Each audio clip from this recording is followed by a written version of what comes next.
Good morning, gentlemen. Welcome to the third Hawken Classic. Next year's event, of course, will be celebrating the 200-year anniversary of the Hawken rifle. Can you hear that? Okay. Today, I felt it was appropriate to talk about the founding of St. Louis and how it rose to eventually become the gateway to the West. Consider St. Louis as the major hub in a large wagon wheel with spokes jutting out in all directions. These spokes were a major influence over the first 35 years for the entire surrounding area. Between 1764 and 1799, Carondelet, Bridgeton, St. Charles, Larson, Portage de Sioux, New Bourbon, New Madrid were all founded. And most of these villages were founded due to the influence of St. Louis.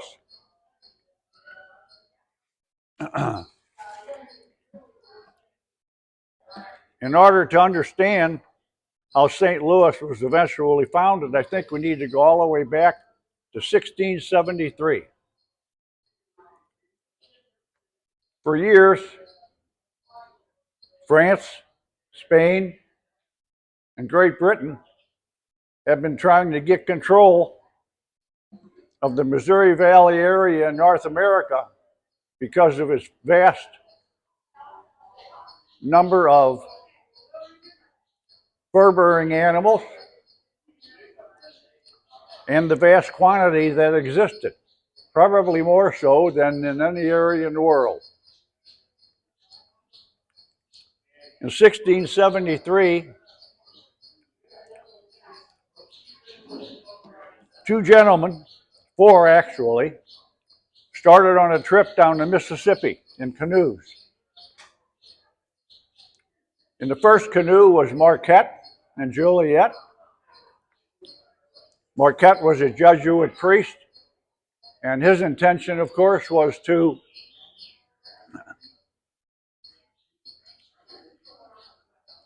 save souls for the Jesuits, whereas Joliet was a major fur trader, and his goal was to gain access to the many furs and skins available.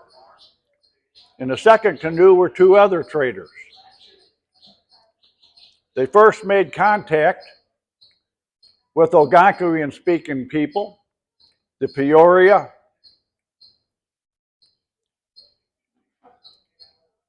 and the Cahokia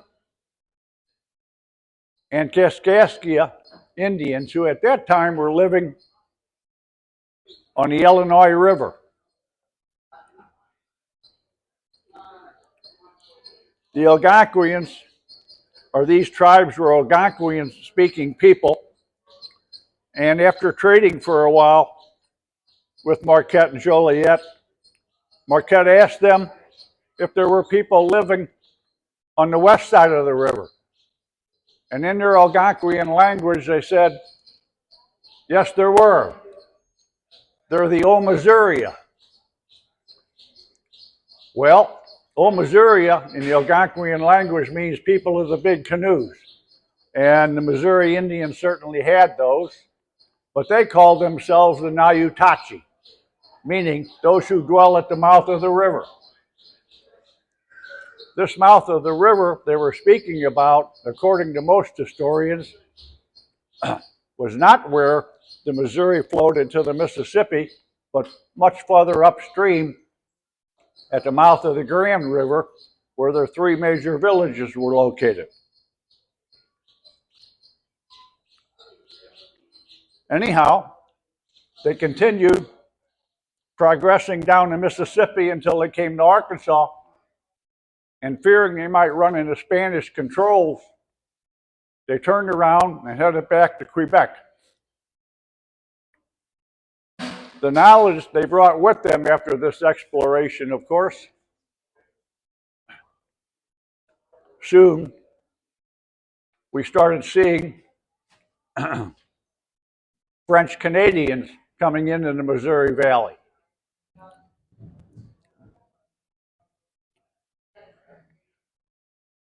Nine years later, the French explorer La Salle reaches the Gulf of Mexico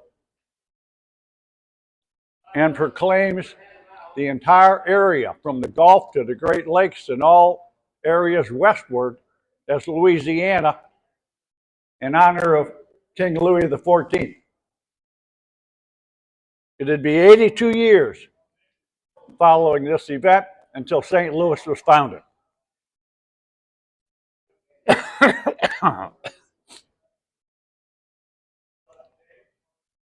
There are 5 people who basically, at that time, some 82 years later,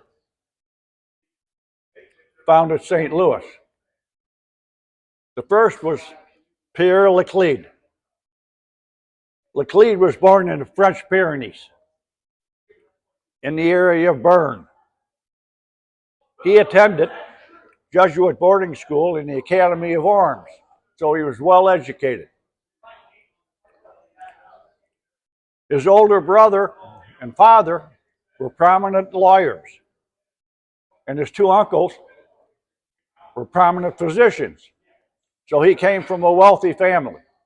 However, Laclede knew that he could not inherit his father's inheritance because under French law, it would go to the oldest son, which would be his brother. And so he decided to set out on his own for North America to make his own way and hopefully wealth. He set sail out of La Rochelle, the leading French port at the time, for New Orleans in 1755. War had broken out at this time, as we will see in a minute, and he barely escaped the British blockade of the post. He was lucky to get away. Coming to New Orleans eventually, he meets a gentleman called Antoine Maxent. Maxent was in charge of the militia in New Orleans, which was a very prominent position, and he was also the leading fur trader. Laclede joined the militia, served under Maxent. They became very good friends, and Maxent schooled Laclede on the valuable diplomacy that needed to be held with the Indian chiefs. In all probability, Maxent, who was living on the same block as Marie Chateau, introduced Laclede to her, and they developed a relationship.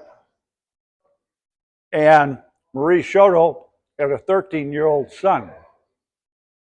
Marie's husband, Rene, had gone back to France as the war broke out, and thus she was by herself with her 13-year-old son.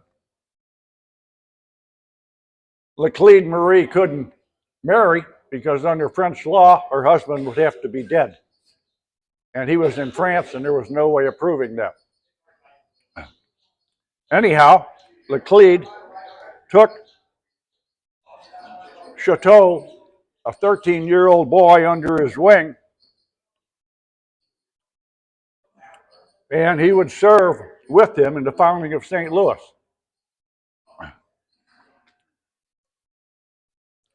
This war that had broken out in 1755 was known in Europe as the 7 Years' War, whereas in the United States or North America at that time, it was called the French and Indian War. This was the first major global war fought between three major powers. The war would end in 1763, but before the Treaty of Paris was signed in that year, King Louis XV donated all of his Louisiana possessions to the King of Spain, who happened to be his cousin.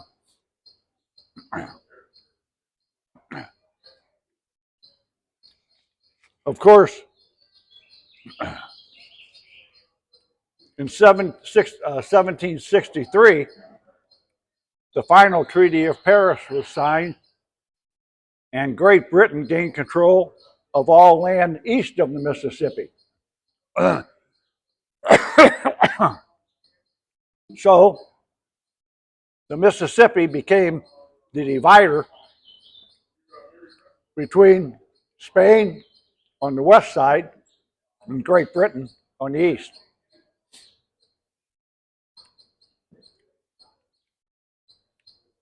The fact that King Louis XV had granted all of this land that the French lived in to Spain was deeply troubling to the French. They felt they had been stabbed in the back. However, the next gentleman we encounter is the Governor General of New Orleans, Caleric. And Caleric felt that even though the control of their previous land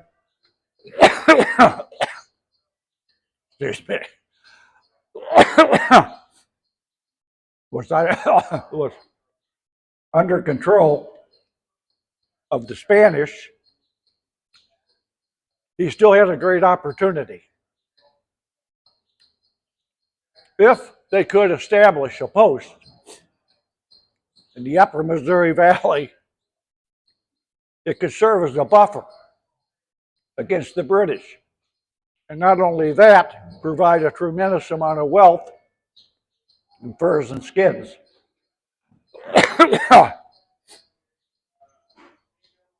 So, in 1762, Caleric granted Maxent and Euclid a 6-year monopoly with trading with all the Indian tribes west of the Mississippi.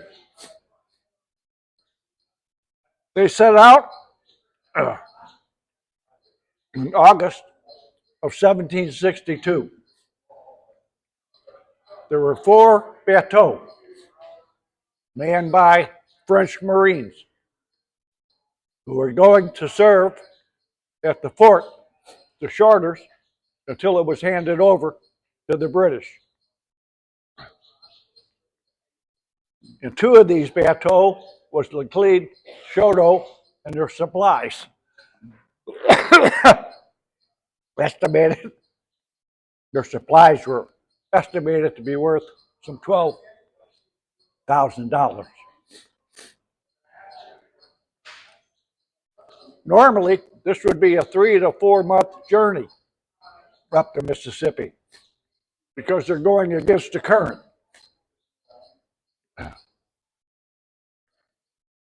They finally, after stopping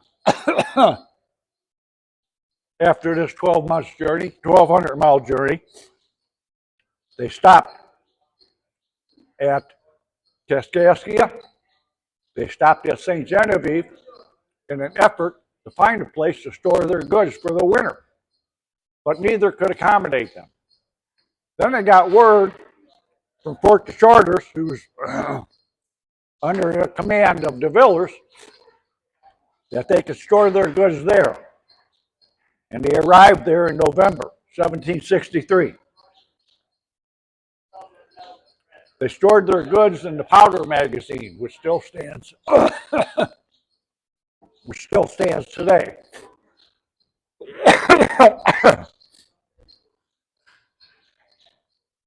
In December before the Mississippi really got taken over by ice. Laclede and Choteau crossed the river trying to find a site for the new post.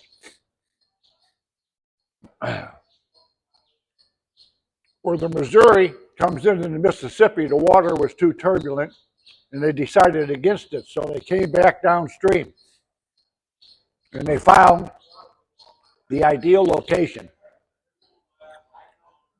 The area they chose was on top of limestone bluffs, which would aid against flooding. It had a tremendous amount of timber for building, great topsoil, and of course, a great wealth in furs. Laclede named the post of St. Louis. He told Choteau that once the ice broke after the winter, that he should cross the Mississippi with 30 men that Laclede had recruited and begin chopping down the trees for what would eventually become the city of St. Louis.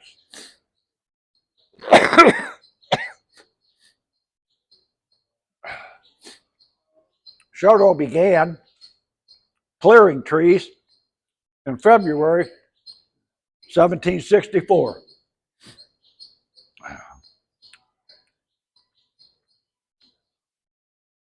After about 3 months and continually working, Choteau was surprised by 500 Missouri Indians coming into the post seeking protection. Their tribe had been decimated by continual wars with the Sauk and the Fox and disease. Out of the 500 people, Missouri people, roughly 350 were women and children, and the other 150 were warriors. This surprised Choteau, who was greatly outnumbered, and he immediately called for Laclede to come back.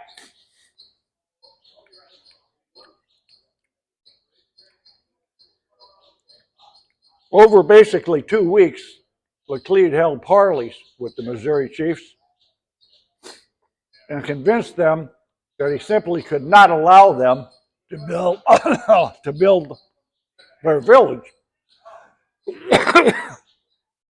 near the post. It was Laclede's intention to set up an alliance with the Osage,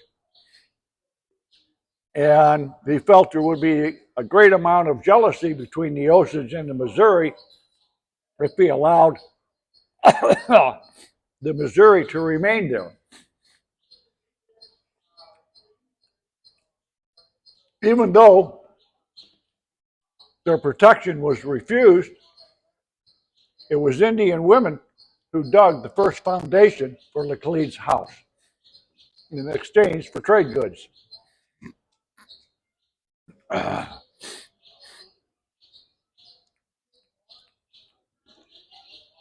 The Indian people Laclede wanted to set up an alliance with, of course, the Osage were the dominating tribe in the entire area. They controlled virtually all of Missouri, the northern part of Arkansas, the southeastward portion of Oklahoma, and the eastward portion of Kansas.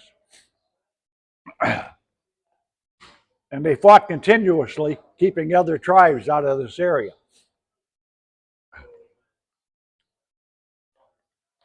The Osage, in their language, were the Wasashi.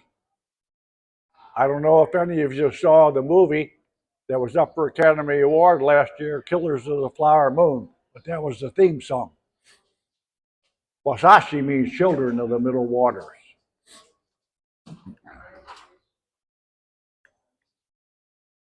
it'd be 6 years before Spain would send its first diplomatic envoy to, to the post. And it would be another 18 months before the British would finally take control of the fort.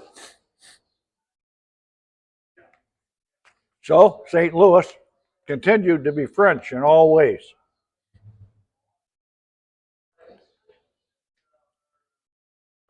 To show you the relationship between this post and this success in dealing with the Indian tribes, between 1769 and 1803,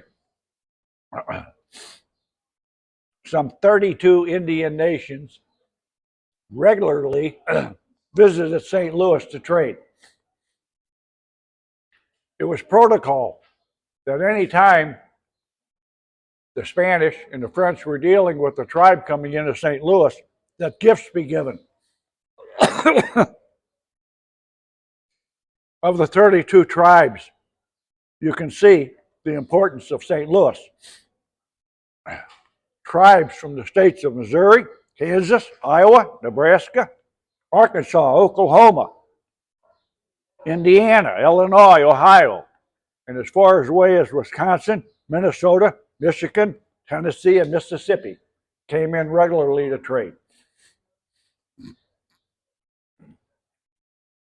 This cost the Spanish a great deal of money, anywhere from $8,000 to $30,000 a year to supply gifts to the various tribes. But the Spanish, even though this was a tremendous amount of money, knew that they simply couldn't afford to stop doing this and turn the tribes away because they would lose their allies, which was much more important than the money.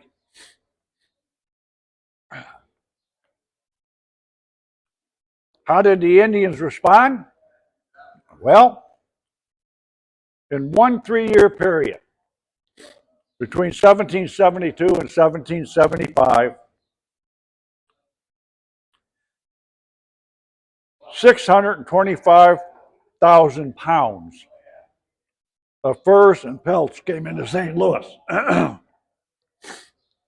Of those 625,000 pounds, 215,000 pounds were in brain tan deerskin, and another 133,000 pounds were raw deer skins. In other words, they still had the hair on. At this time,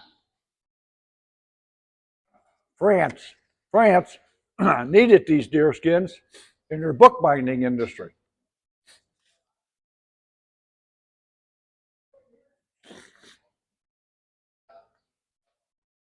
To understand St. Louis at this time, we have to look at its economy. Hard money was very scarce.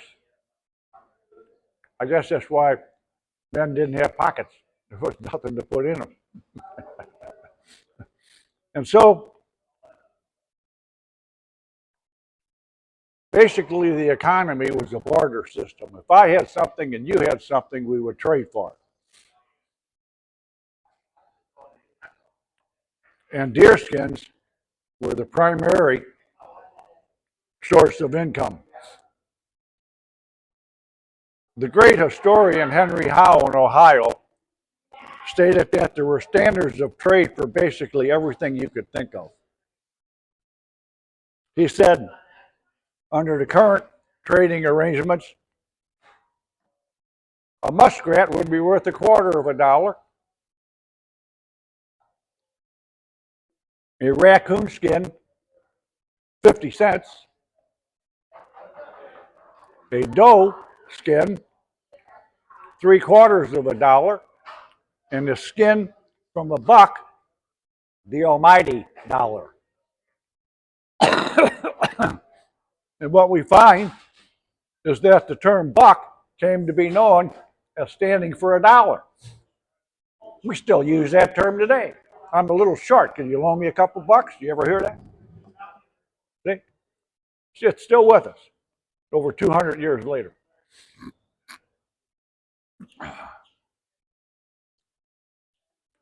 When Sholto wrote his journal for President Jefferson, presented it to him in 1805, Sholto stated that brain tan deerskin amounted to some 72,000 pounds a year. Deerskins in the hair and others over 6,000 pounds.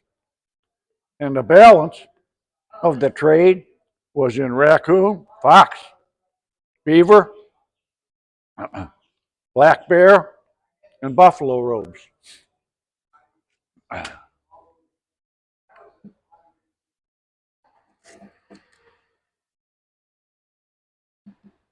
Then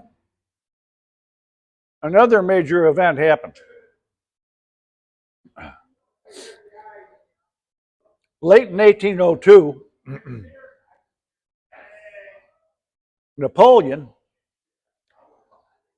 in France, of course, is now in control because under the Treaty of San Ildefonso, Spain granted the Louisiana area back to Spain, back to France. But Napoleon, after suffering massive financial losses due to revolts in the West Indies, decided he would sell this land to President Jefferson. And of course, the result was the Louisiana Purchase.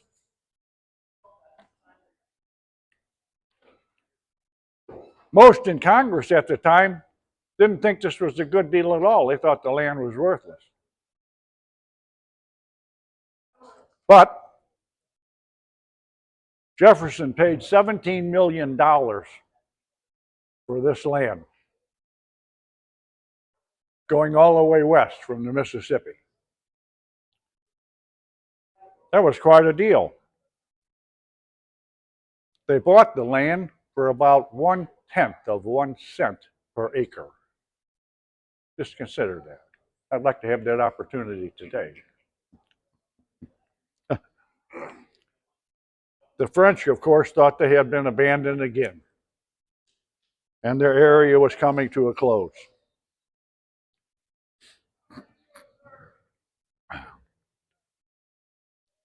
Of course,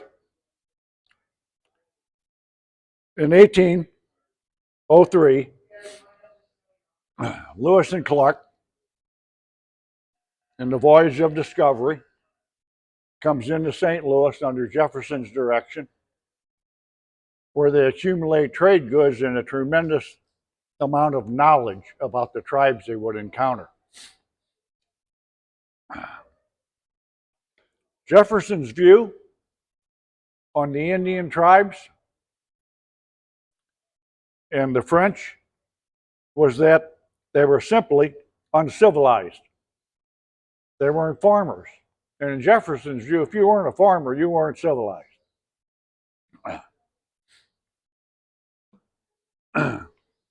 This basically was the view of anyone who lived east of the Appalachian Mountains.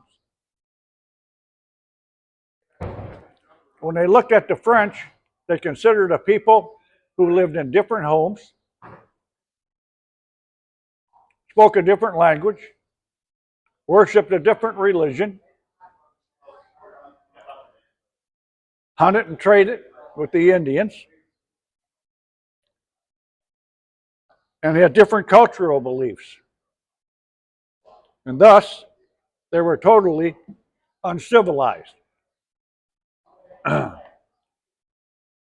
The Anglo-Americans considered them about this much above the Indians.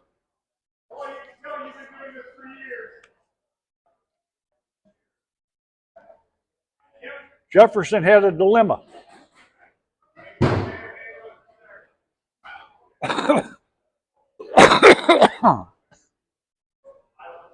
He wasn't sure how to handle the Osage situation.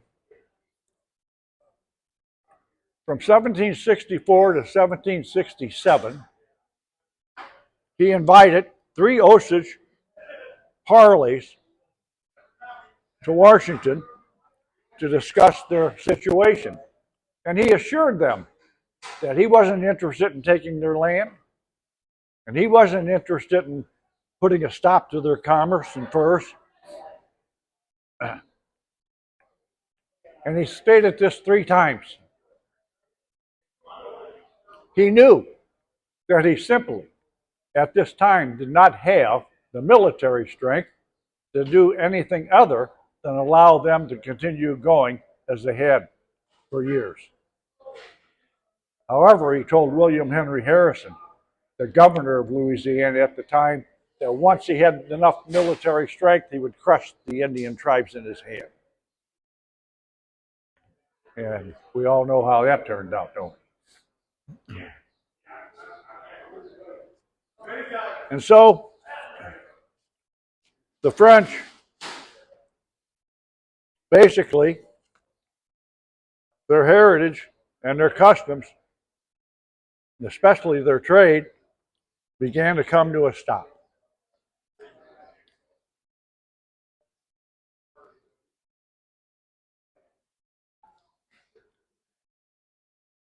In St. Louis, in terms of status, the Catholic missionaries, military officers, and merchant traders were at the top of the scale, followed by the common soldiers, the voyageurs or boatmen, hunters, and trappers, who were permanent settlers. Of course, at the bottom, you had a large population of slaves, both Indians and blacks.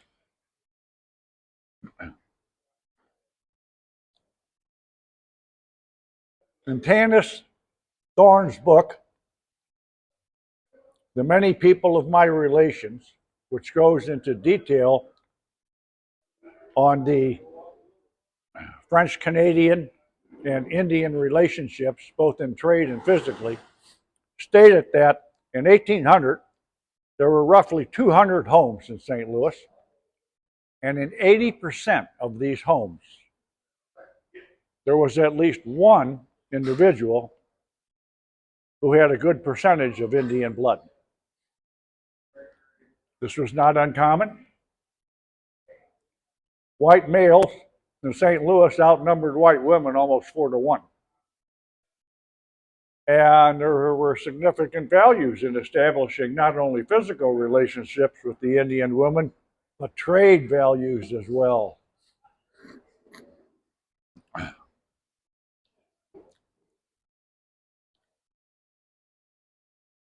According to census reports, 75% of the people living, or the men, in St. Louis were rowers or boatmen.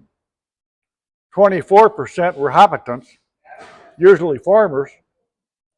15% were skilled laborers, because you had carpenters, joiners, blacksmiths, 3 tannery owners.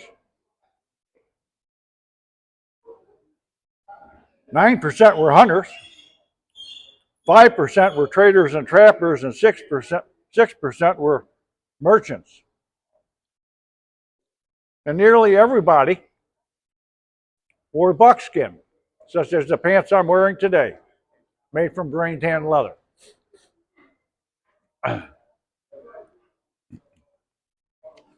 Why did they make this or use this material for their clothing? Because manufactured clothing was almost non-existent, and if it did exist, you probably couldn't afford it. Everybody from St. Louis to Virginia and Georgia basically wore buckskin clothing as a working apparel. It was very versatile. It was very plentiful. It was basically cool in the summer and warm in the winter. It stretched, and it was almost indestructible. And that's why it was worn. And that about sums up what I wanted to say this morning about the founding of St. Louis and its importance. And if you have any questions, I'll sure try to answer.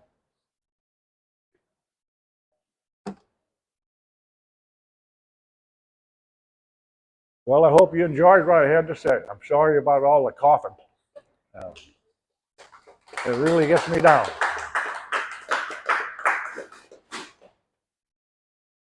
Thank you, Dick. Okay. Thank you very much. We'll be back here at 11 o'clock for the next seminar, so it starts 25 minutes. Let me also say this before I go. If you're interested in how the spring-tan buckskin was made and can still be made, my seminar tomorrow morning at 10 o'clock is going to be on that exact subject. I've tanned skins for 60-something years and I've written 2 books on the subject, and I still teach classes. And I already have people signed up for this summer coming to my classes in Florida. Thanks, folks.